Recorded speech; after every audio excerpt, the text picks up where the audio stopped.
こんにちは、Subway-san でございます。今日は日本酒の話です。Hi, I'm the Subway-san. I just had to throw that out there because today we are going to be talking about sake. Yes, I'm going to deviate from my usual wine and talk about sake because I'm also a certified sake specialist. I lived many years in Japan, and boy, do I love sake. It's not for everyone though, but if I find a cheap sake, I'm going to get it. Let me clear something up though about the word sake. Sake in Japan means alcohol in general, so it means all kinds of alcohol.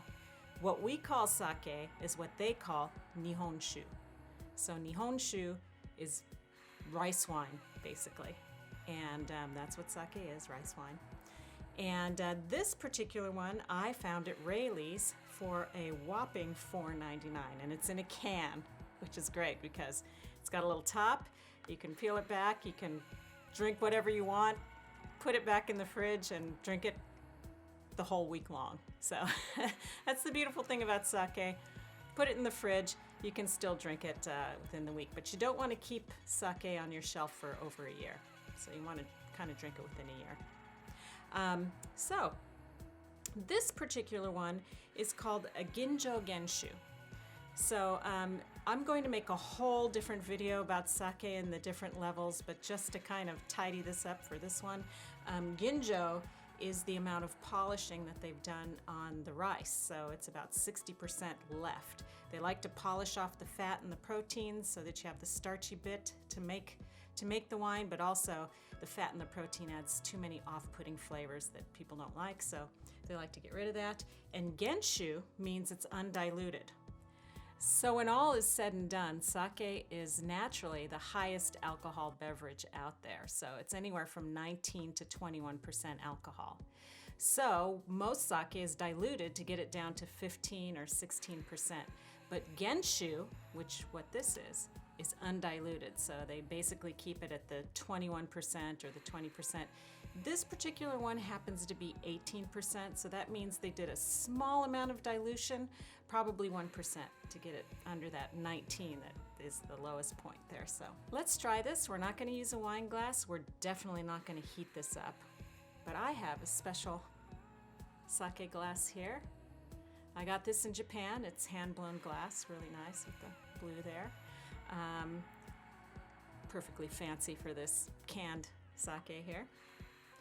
I was impressed. A Ginjo Genshu for, $4.99 at Rayleigh's, even though it's a small can.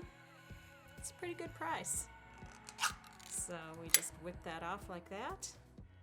By the way, in Japan, you can get these canned or a bottle that looks like this sake in a vending machine. Just pour a little bit in here to taste. So usually sake is a little more polished, a little more clean, so it's really hard to get the aromas unless it's a junmai, which they don't do much polishing on the rice, if at all. But this Ginjo still has some aromas. It has a little bit of a raspberry I get some melon. Let's taste that.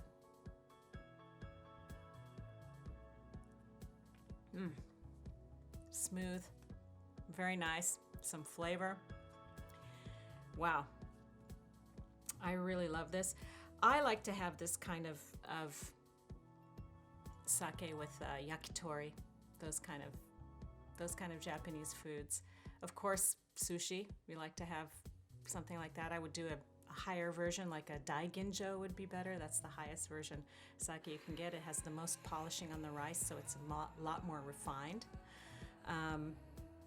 Yeah, $4.99 if you want to try some really good nihonshu. Remember, nihonshu? Stop by Rayleigh's and get Bushido. Arigatou gozaimasu. Kampai.